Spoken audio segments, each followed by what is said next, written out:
Hello, hello. Today I am going to take a deep dive with y'all as it relates to what I mean when I say karmic transference. So a lot of y'all on TikTok, I'm recording this on TikTok. I'll be sharing it across all different platforms later. But I would say when it comes to false debt, false karma, karmic transference, I would say the platform that is talking about it the most right now is TikTok. Okay. If you were to Google the term, you might find some stuff here and there, but it's really not something that's considered as being valid or real. All right. First of all, is karma valid or real? There's still conversations around that, even in the spiritual communities that we navigate online and in person, as to whether or not karma is a real thing. And I just want to get out ahead of this and just let y'all know what I mean when I say karma. I am not talking about any kind of religious dogma when I'm talking about karma. Okay, this completely transcends religion, culture. I am speaking about universal law, the universal law of cause and effect. That if you cause something, you will eventually feel the effects of what you caused. The universal law of cause and effect. So it doesn't necessarily matter. And so universal law is not just for humanity. Universal law is for creation, all right? And so one thing that's happening as we ascend is we are moving out of a lot of the lawlessness that we've been experiencing on all realms and dimensions. We can see the ways in which our legal system on the third dimension has been lawless, right? In a lot of ways, okay? I don't really like to talk about third dimensional kinds of stuff, but y'all already know, all you gotta do is scroll on different news media outlets or whatever. We can see different stuff around. Sometimes justice doesn't quite seem like it's served on the 3D. And I'm here to speak more about things from a multidimensional approach. There's enough conversation going on about how this impacts us on the third dimension. So as within, so without. Okay, so I'm taking an as within, so without approach with this conversation around lawlessness.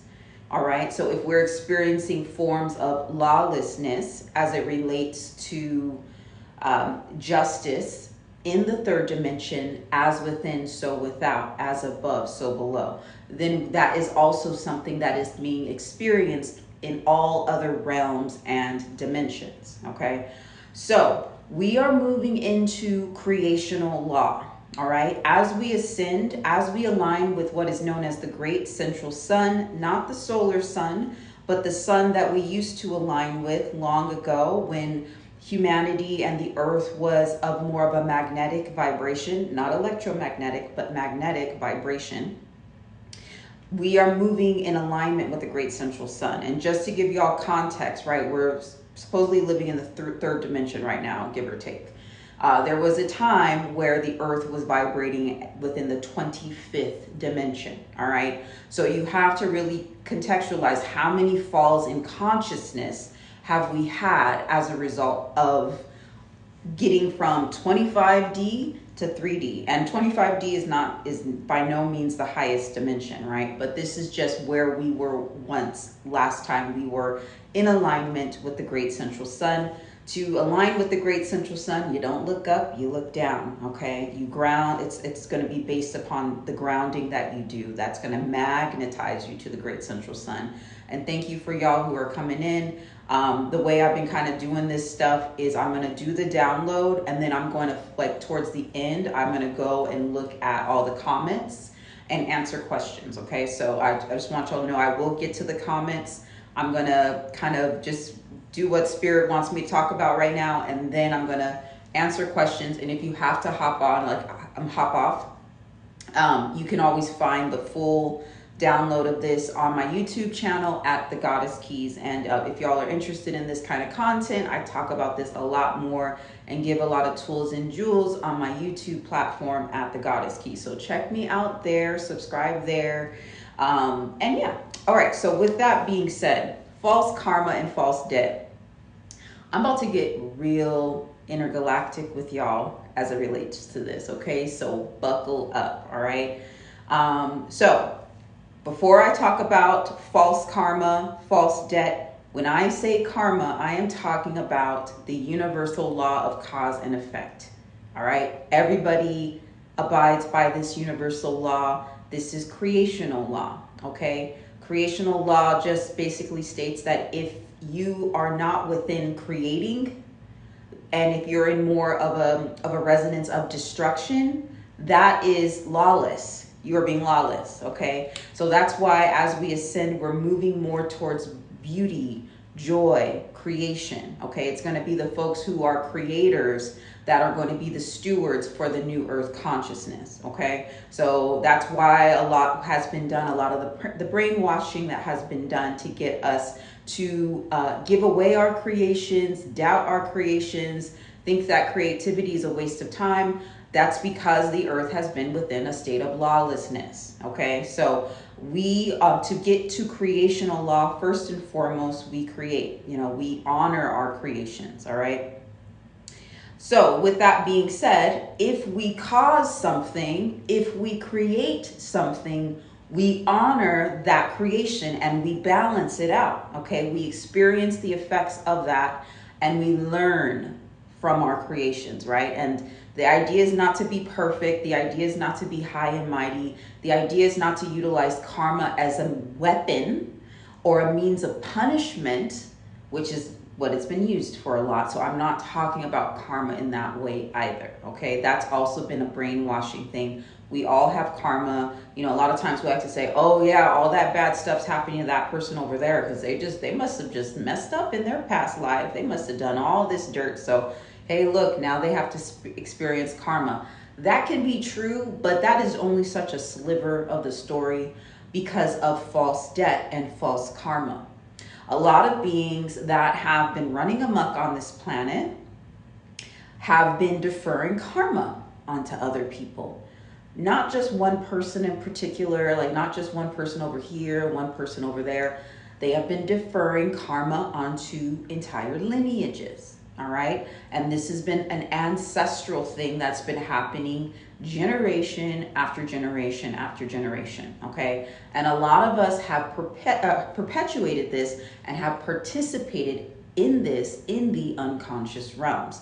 Something I like to refer to as the spiritual black market, okay? And that's why I'm such a big nerd about activating your unconscious mind, learning about the collective unconscious, really getting into the nitty gritty of the dream realms and the unconscious realms, because the conscious mind is only 10%, y'all. We still got that 90%.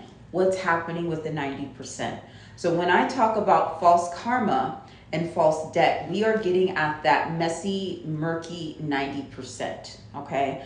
And it's happening in the collective unconscious. So a lot of the people who are putting false karma onto you, like if you've resonated with the content around like destiny swapping and karmic transference, they most likely aren't even conscious of it, okay? This is just so hardwired into their DNA and their ancestry. And it's an interdimensional conversation, okay? So I'm gonna just tap in real quick with the star seeds. Folks who consider themselves to be star seeds, you have felt as though you have lineages outside of this earthly plane. Okay, I'm gonna really connect with y'all because there has been a psyops and I have fallen for it too. And I have gotten out of it and I want to. And I've also perpetuated this too, so I'm doing some cleanup on my own. Trying to be in alignment with creational law as much as possible. So a lot of times when you start waking up to your multidimensionality, you get into the whole starseed thing, like, am I from Arcturus? Am I from Sirius? Am I from Andromeda? Am I from the Pleiades, right? Okay. Then you start getting into all these channelings, okay? You start getting into all these channelings and you start being like, okay, so what star system am I from? Let me connect with my star family outside of Earth and all that kind of stuff. That's cool. Like, if that works for you, that's fine. I just want to give you all a little bit of background information on that. that might shift your opinion on that, right? You know, I could just share the information and you do with it what you will, okay? So the earth has been utilized as a sacrificial lamb, okay, for a very, very long time. And this actually started with the Sirius star system. It started between the Sirius and the Pleiades, okay? And this is really important because we are entering the Sirius portal. Ooh, the 8-8 gateway. Ooh, you know, we're getting into all that stuff. You're probably getting invited to different spiritual events where it's talking about the 8-8 gateway and the Sirius portal. So I want to give you some information, all right? And you can utilize your discernment with what you do with this information, okay? So, long time ago, right? And once again, this is an as within, so without. So everything I'm sharing with you, you can see different manifestations of this in this particular time. So long ago, Sirius and what are known as like the high priests of Sirius, right? They had a big interest in Earth, okay? And they seeded, they seeded different human races on Earth, all right? Earth was considered to be kind of a backup place, just in case some stuff went down within Sirius. They were involved in different multidimensional battles and all that kind of stuff. And there was a moment where Sirius didn't know if they were going to make it or not. They didn't know if they were going to make it through. And so they kind of scouted out to other planets to see like, okay, if we don't make it here, where can we go and set up shop? Sound familiar? That's kind of certain conversations that we're having today, right? So Earth was utilized as like the plan B, okay? So they started seeding different races. There were humans on Sirius, by the way. So they seeded, so a lot of people who consider themselves star seeds have like Sirian DNA, okay? Sirius, there's a reason why you feel really connected to Sirius, okay? And a lot of it is because, you know, you have Sirius DNA that will be activated as you go through your DNA activation process, okay? Now, Sirius and Pleiades, they were doing their whole colonizer thing, right? Like Pleiades was kind of looking into Earth too, because the thing about the Pleiadians, and you know, we hear all this kumbaya stuff about the Pleiadians. I'm going to do a whole other download about them because they deserve their own sort of thing. But, you know, the Pleiadians were looking for gold, right? They really were interested in gold. They had done a lot to kind of manipulate their particular side of the universe. And they needed gold. They needed gold to sustain themselves. Gold is not just a material resource. It's a vibration. It's a frequency. It's actually a divine feminine frequency, interestingly enough.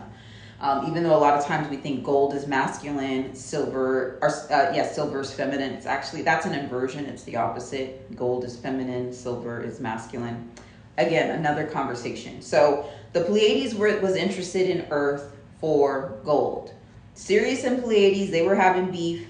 They came to some kind of a treaty. Sirius was like, look, y'all can go to Earth and get yourself some gold, okay? And of course, did not consent with the actual Earth to do this, right? They just kind of thought they owned the Earth, and they had kind of just did their own extra dimensional travel, set up at Earth, and thought like, yeah, this is mine. Sound familiar? Like all this stuff, it's all cycles, karmic loops. It will always repeat itself. The stories will always be familiar, okay? It's not like I'm saying something that's so wildly inconceivable. I'm just talking about different star systems, but it's the same kind of behavior, you'll notice.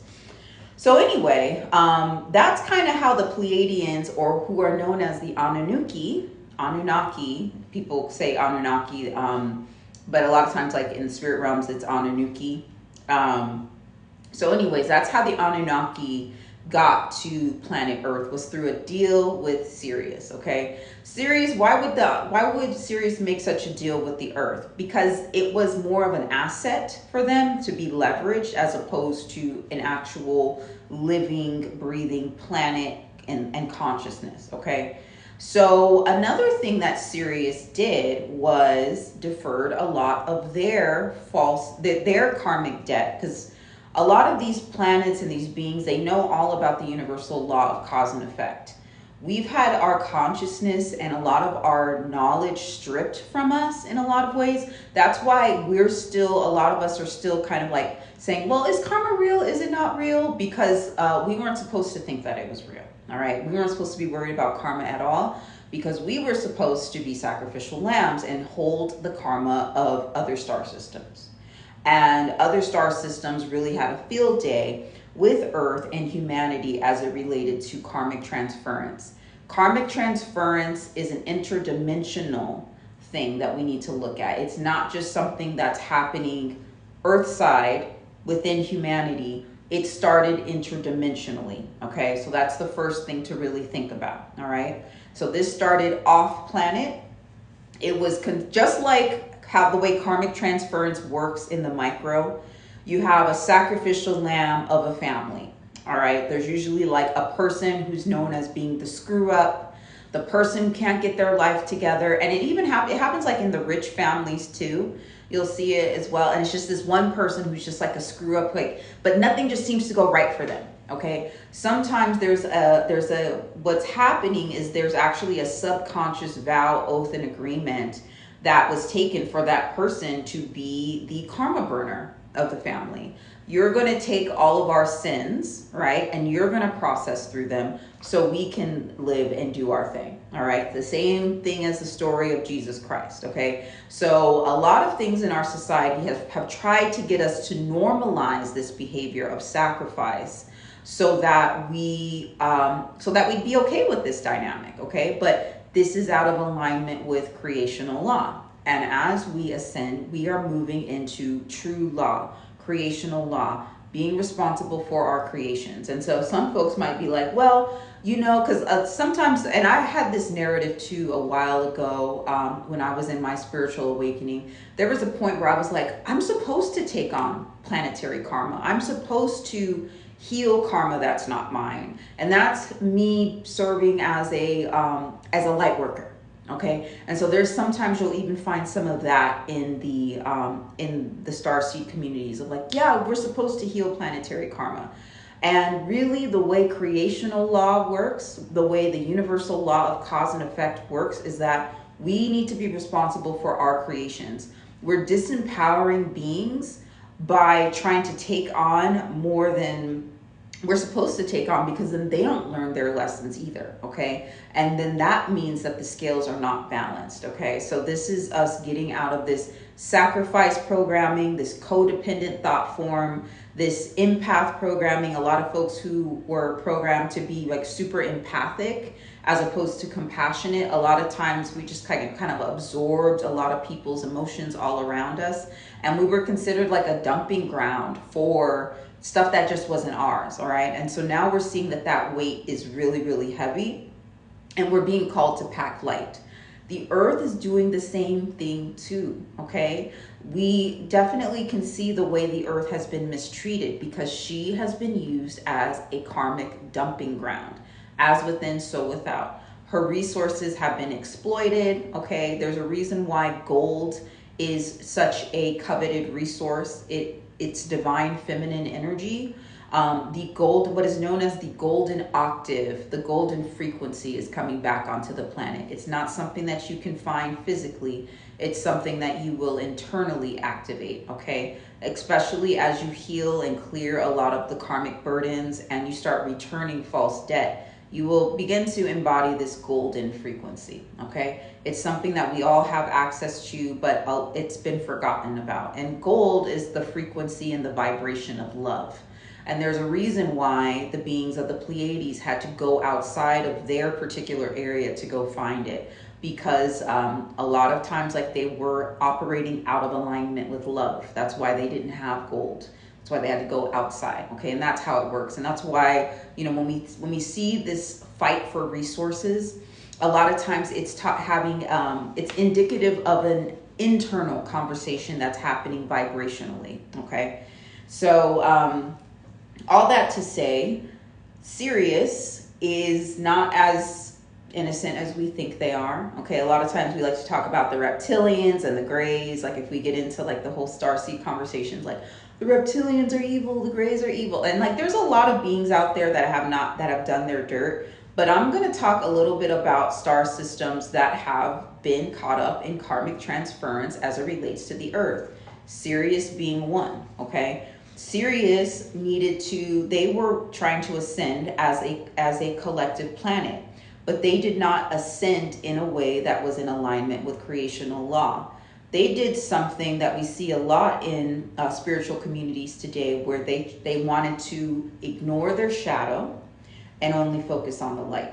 Okay, so what they did was they dumped their shadows, they dumped a lot of karma to Earth, okay? And a lot of this is through falsified records, hidden records. And that's why as we go through and navigate our Akashic records, it's a huge cleanup campaign that we need to do first and foremost. When you finally get into your Akashic records, you're going to see a lot of stuff that doesn't even feel like it has a resonant emotional or energetic signature to who you are. And that's because sometimes your Akashic records have been used as a dumping ground, right? You know, files have been hidden, that sort of thing. The same way that might happen in the criminal justice system today, right?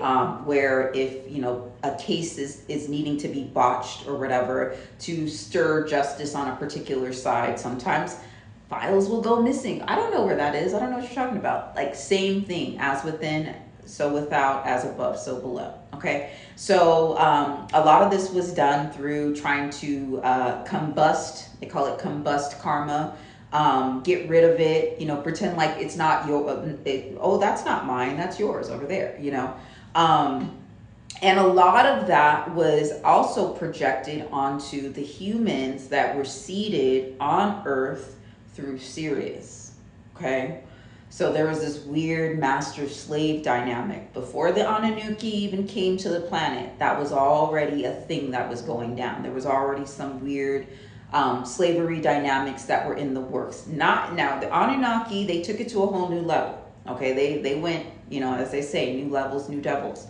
As we got more and more into karmic looping, things became more and more gnarly. But actually, Sirius started it. Okay, so this is something to consider as you go. If you go to an 8-8 gateway, the Lionsgate portal, the Sirius portal, all that kind of stuff.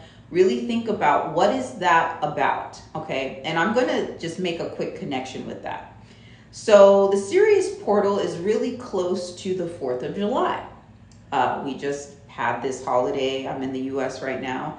We just had this holiday called the 4th of July, right? Where you're supposed to celebrate the Declaration of Independence, okay? And the signing of it and all that stuff. And I was explaining to my little one what the 4th of July was and how it came about. And it was really interesting because I'm explaining it to him and I'm like, oh my gosh, this is kind of like a weird, I didn't tell him this, I haven't gotten to karmic transference with him yet. But when I was talking to him about it, I was like, wow, this is like a weird version of karmic transference. Like if you think about the Boston Tea Party, for those of y'all who know this piece of American history where, you know, the folks, first of all, it was colonized, right? You know, founding fathers are not necessarily the founding fathers. That's just a form of colonization, but I digress. But a lot of this had to do with taxation, okay? The Declaration of Independence, the 4th of July, the war that happened for the American Revolution, a lot of this had to do with taxation, being taxed too much, having too much debt that they felt like they needed to pay. And it got to the point where the settlers were like, we don't feel like we need to be paying all this debt. It's too oppressive, okay? So how interesting that the 4th of July has to do with debt and liberation from debt, right? The creation of this country was because of debts that were too costly to be paid. And it happened just around the time of the Sirius portal.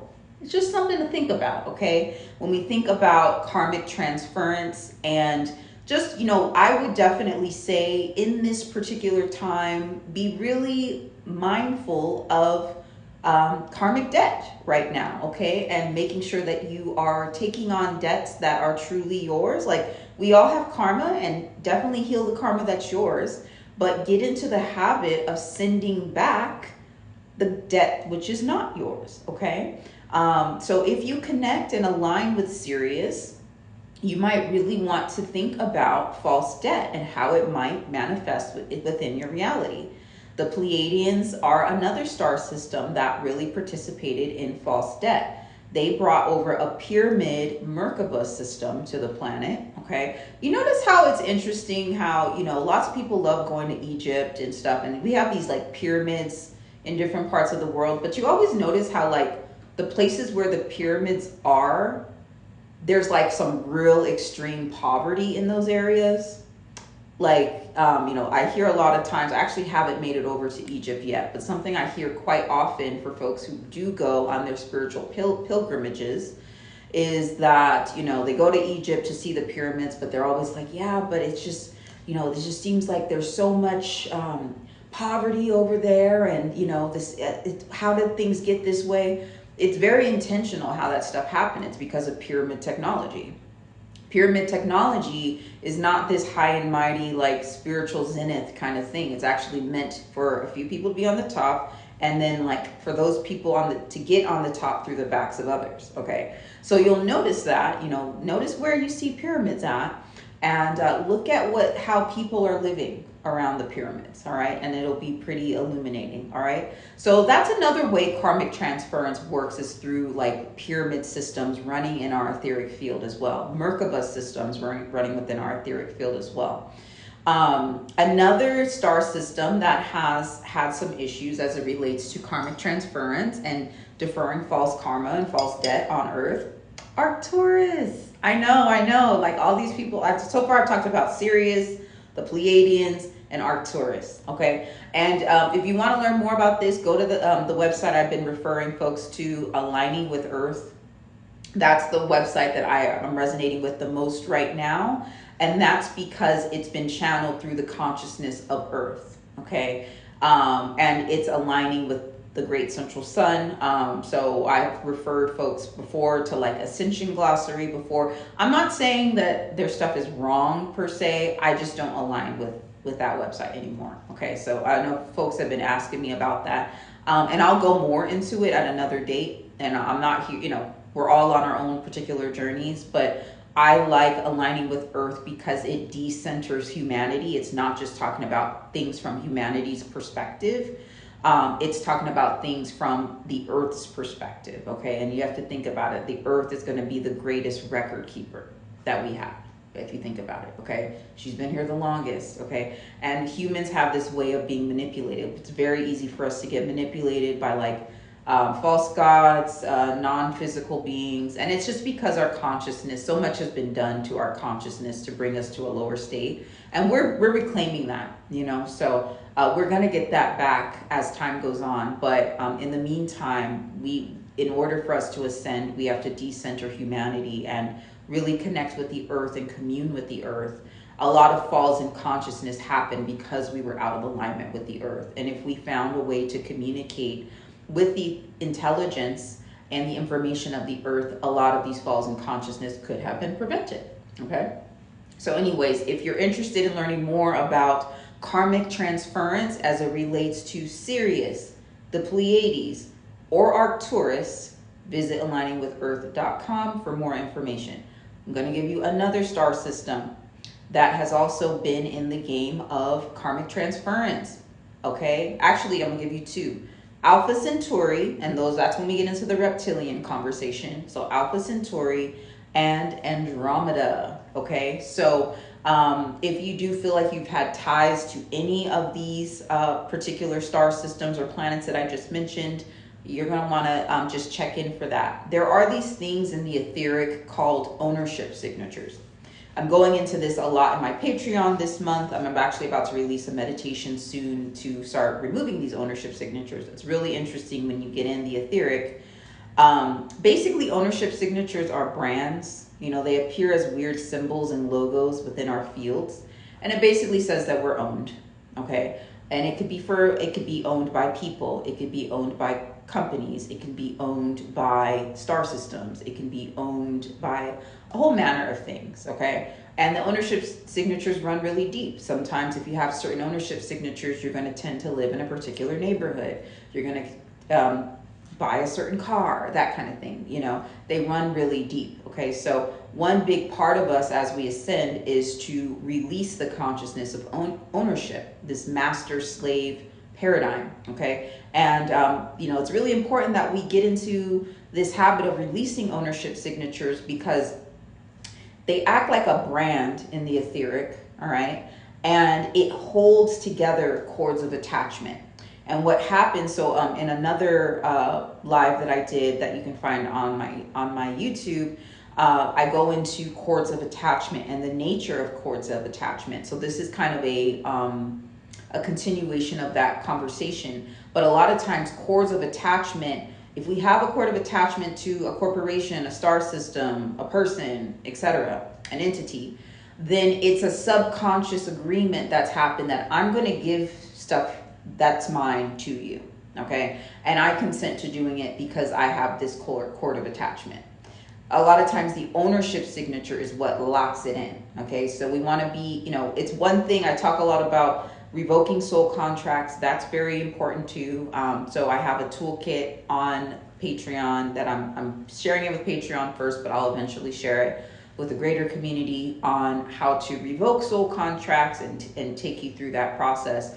But it's not enough to just revoke the soul contract. You also want to remove certain ownership signatures that say that you're owned by certain beings, certain entities, that sort of thing. So this is something that you might want to start setting the intention to do as it relates to different star systems. You are a sovereign being, okay? And if you're looking for divinity any place outside of yourself, you're being duped, okay? Remember what I said, the earth used to be vibrating at the 25th dimension. Somehow we fell in consciousness. What we want to start thinking about is how that fall in consciousness occurred. Who did we give our information to? Where did it go? Okay, we can always get things back, you know, and this goes into the law of perpetual transmutation. We have the ability to always alchemize our circumstances and call back all the missing pieces, all the soul fragments. Okay, but you know, there are beings who don't necessarily want us to do that, because if we call stuff back, if we send karma back, what's going to happen with them? They're going to have to face their creations. And some beings are really, really caught up in being out of alignment with creational law. They will go to hell and high water to not be in alignment with creational law, to not face their creations. Okay, so all that to say, if you are really connecting with certain star systems, okay, fine, you can connect with them, but get ownership. Make sure if you have ownership signatures, you might want to get those removed, because you might be consenting to giving away energy, chi, ancestral information, just knowledge, ascension information that you need. You might just be consenting to give it away to them. You also just might be consenting to take on karma that's not yours. Okay, and that's one thing. We cannot ascend with a whole bunch of karmic debt. Okay, that's just not, we can't do it. So the name of the game is resolving karma, and there's a lot of beings out there that have done a lot to kind of make it really difficult to do that. You know, just crooked cops, you know, but in the etheric, if you could think about it like that. So I'm going to talk a little bit more about false debt, and I just saw somebody said, what about the Arcturians? So I answered that question. Yes, the Arcturians, their hands are not clean, y'all. Okay, and so any star system that's coming into the mix, trying to be like, we're here to help you. You've fallen so far in consciousness. We just want to help you ascend. You got to really think about it. You got to really, really utilize your discernment on that. Okay. And some of these beings, I've said this before, but like some of these beings may be of like a 9th dimensional consciousness or a 12th dimensional consciousness. There was a time when Earth was rolling in the 25th dimensional consciousness. So if you think about it, are they that ascended? You know, is that who we want to look to at the end of the day to get our knowledge and information from? And if they're so ascended, why are they in our business so much? Like, don't they have something else to do? You know, so these are just certain questions you just want to think about, okay? And take your power back from these star systems and from false debt. And that starts with Sirius. This Sirius portal is a really great time to do this, y'all. Also, Saturn is in retrograde. I do astrology, so when I do readings for folks, I do astrology readings. But I always tell folks, I am not doing an astrology reading to keep you in the box that astrology is trying to keep you in, okay? That is an algorithm that the false matrix has utilized to script your life, okay? We're breaking the script. But it's important to know what's been scripted for you, so you just know what you need to transcend or what might be on the horizon and that sort of thing. So all that to say, I don't take full stock in Western astrology at all. We're transcending it, but it's a good tool to know as we ascend out of that system, okay? But Saturn is the planet of karma, okay? And it's the planet of time. It being retrograded right now means that this is a great time to do karmic review, okay? And to transcend certain limitations of time, all right? And false debt and karmic transference is like this huge weight that you're carrying around a lot of times. And it manifests in all manner of things. It can manifest in poverty. It can manifest in health issues. It can manifest in substance abuse, all manner of things, because it's like subconsciously you know that you're carrying this weight. You can't see it, you can't feel it, and nobody's going to validate you and say that it's there, but you feel it, right? And so there can be depression as it relates to that and all kinds of stuff. So start with liberating yourself from false debt. Okay. The last thing I'm going to say about this false debt thing is around jobs and your work life and something I like to call work-life liberation. You know, I've always been a spiritual person. It's just something I've just known, you know, from different lifetimes. I've known about astrology and all that kind of stuff. It's just immediately, it just clicked for me, okay?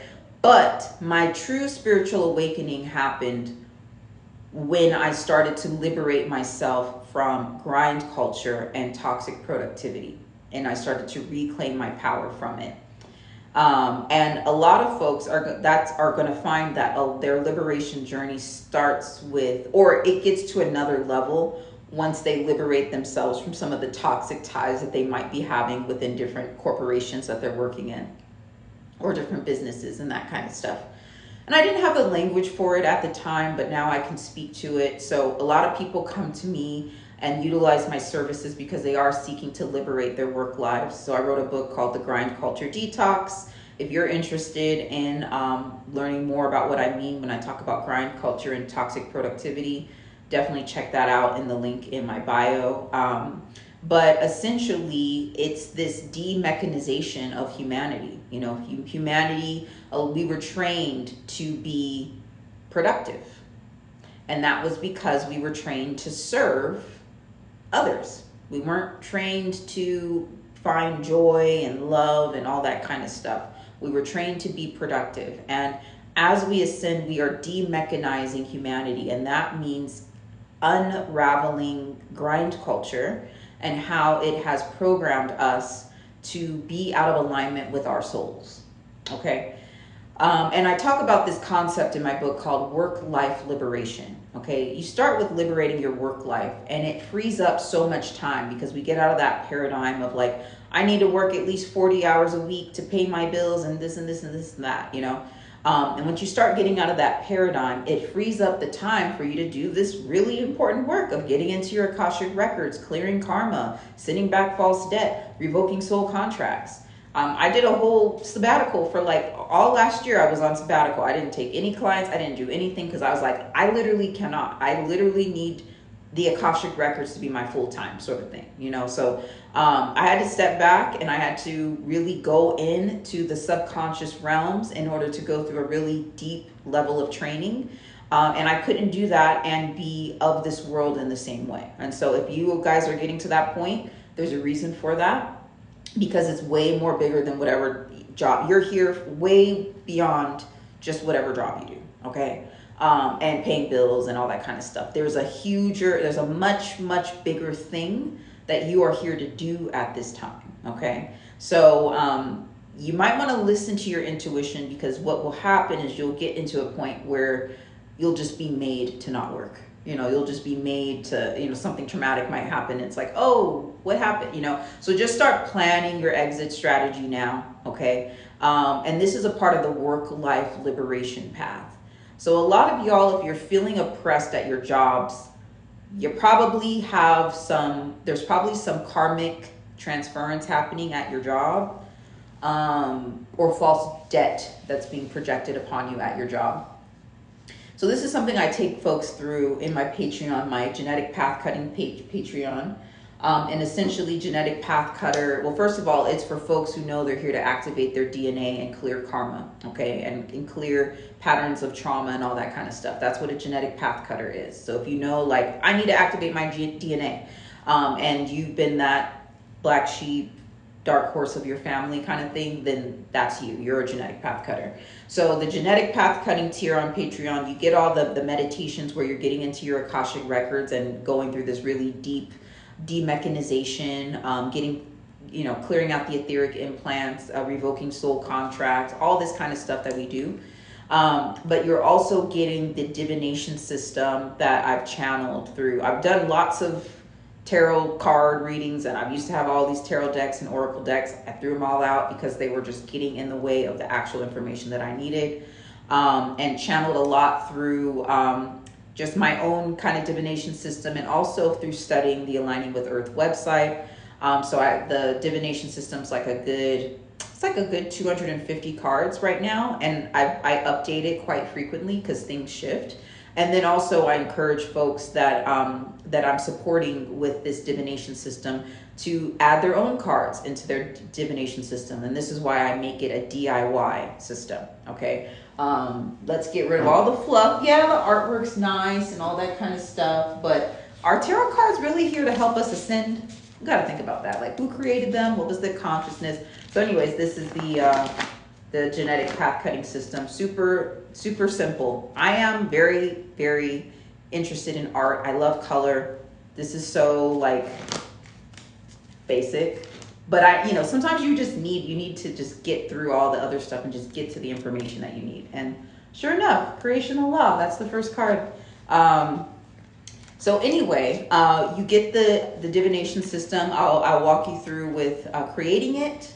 And then there's a forum, like if you have certain questions, to support you with interpreting the readings that you get. And then I give you a once a month reading sent to your inbox, where I'm doing a reading for you and I give you my interpretation. But the idea is for you to be able to do this and divine for yourself, and have a really strong connection with source as you do this.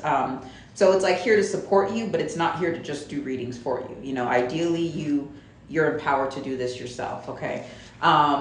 But essentially you can find out, you can literally read on every institution you've been a part of, every job you've had, every school you've gone to. You're gonna find some interesting stuff, and you read on it and you will see sometimes karma's being projected upon you. How do these businesses get so big? How do they keep growing? Why is it that certain businesses, you just end up wanting to go to them? Like, you just find yourself at certain food establishments or coffee places, and you just immediately are like, I gotta get one. Why is that? Sometimes they're throwing karma on you in the etheric, and a way to pay off karmic debt is to pay, okay? So these are certain things that you start getting behind the surface of, and you want to, same thing with the banks, same thing with landlords. This stuff goes deep, okay? And this doesn't mean that your landlord knows that they're putting karmic debt on you in the 3D. I'm not saying that. This is way deeper. This is getting at that 90% of the unconscious mind. Okay, so this is going way deeper than all of the stuff that we see in the 3D, okay? The 90% of your landlord is, though, They don't have that activated. They don't know, but that 90% of their consciousness is. And so a really an energetic hygiene practice that I would highly suggest is, finding out who's putting false debt on you. If you're like, you know what, I only have my tarot deck, look out for Eight of Swords. If you get Eight of Swords on somebody, there's a like, you're locked in, like with the karma thing. If you get Eight of Swords and you also get Seven of Cups, it won't tell you a lot. The tarot won't tell you that much. It won't tell you everything you need to know by any means. That's why I don't use them anymore. But if you're at the tarot point in your journey, look out for Eight of Swords and Seven of Cups reversed. Okay, and then Justice reversed. Like, if you get that, then you know that there's something that needs to be cleared. Okay. So yeah, that's the name of the game, y'all. Like, if you're looking to leave your toxic work life, I'm actually, I didn't do this because I didn't know about this when I took my grind culture detox journey a few years ago now. But the advice I would give to folks is, if you're looking to liberate your work life and your life in general, start sending back false debt that's being projected upon you to your company. You're going to find it's easier to leave. And you might find you get a little bit of abundance out of it too as you leave, because we're past the drama. Who wants all the drama these days? We want to like ascend and move and flow. And if you try to leave with all this like karmic debt being projected upon you, then you'll just end up at another job that's like doing the same thing to you, So I would say, if you're interested in moving past, some of the toxic work life stuff, start sending back false debt that's being projected upon you through these corporations. And, just start doing inventory of what you're attracted to buying, and start having those critical questions where you're asking yourself, why do I like this brand? Like, just really start thinking about it, and then, and this is how we go through the deprogramming process. And if you're interested in like diving in and like getting into your subconscious, then I got you on the Patreon tip. I also am doing one-on-one coaching journeys with folks who, and I would say my one-on-one coaching journeys are for people, usually the people who come to me like really had a big spiritual awakening and they need some intensive guidance throughout the process, the guidance with leaving the certain toxic relationships, the gaslighting that's happening, all that stuff that goes on in the mess of spiritual awakening. I support folks through it, because you can feel like you're crazy, you just feel like the whole world's against you kind of thing. And so it's kind of good to have somebody there, if that's something you are looking for, who can, affirm like from another perspective outside of the traditional third dimensional perspective. So if you're interested in that, you can email me at heatherarcherconsulting@gmail.com, heatherarcherconsulting@gmail.com. Okay, now I'm going to read comments. Okay, thank y'all for being here. Let's see.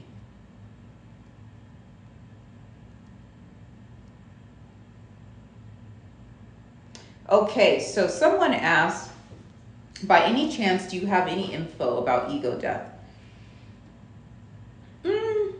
Now, do I have like specific websites to give you as it relates to ego death? Not necessarily, but I would Google these things. So first, I would Google shadow work, dark night of the soul. I would start with those two things, like shadow work and dark night of the soul. Okay. And it's just, that's a natural part of what you're doing, because really what the ego death is, it's the death of the false self. It's actually the shattering of the masks that you were forced to wear while you were getting along in the false matrix. That's what ego death is. But what happens when your mask shatters and everybody else around you still has their mask in lock and they don't even know it's a mask? It gets a little gnarly, okay? But yeah, I would just really look into Dark Night of the Soul and start there. Okay, and so I answered the question about the Arcturians. Yes, the Arcturians are also in the whole Karmic Transference game. You can learn more at Aligning with Earth. And thank you. Yeah, I was feeling sequiny today, So yeah, all that to say, Karmic transference is a thing. I think we're going to hear more about it. I'm already hearing more about it since, like, you know, when I was first researching it and that sort of thing. I think it's just something we're hearing more and more about. People are going to be waking up at in larger numbers, and you know, the veil is getting thinner every single day. You know, and just really take inventory. If there's anything you take from this conversation, just take inventory and stock around. What are you carrying which is not actually yours? You know, take responsibility for what is yours, and we all have stuff to take responsibility for. But there's a lot of us that are holding on to baggage and weight that literally is not yours. You know, it's back to that Erykah Badu song, "Bag Lady, Pack Light." It's time to pack light. You know, we can't go with all the baggage, with all the luggage. And another thing about ownership is also start rethinking ownership. You know, one thing they tell us, right, as they talk about the New World Order and stuff, is they're like, yeah, the New World Order, they want us to not own anything. They're like, you will own nothing and be happy. And it's supposed to be like a bad dystopian thing. Would it be so bad to not own anything? Like, what if we lived in a world where we didn't need to own? It's just something to think about. You know, I don't know if I'm seeming too hippy dippy right now, but seriously, like, what if we didn't need to own things? Like, what if our consciousness and the consciousness of the earth was so high that that ownership wasn't required? Because you'll notice when you own a lot of stuff, you also get stuck in a lot of things. It's harder to evolve when you're weighed down with all the belongings and all the things. Each belonging you have is a different cord of attachment. Each belonging you have belongs to a certain brand or manufacturer. And in the etheric, there's a lot of times a cord of attachment or an ownership signature there. It's just something to think about, y'all. It's just something to think about. So anyway, sending y'all so much love, joy, peace, prosperity, and abundance. Until we meet again. Bye, everyone.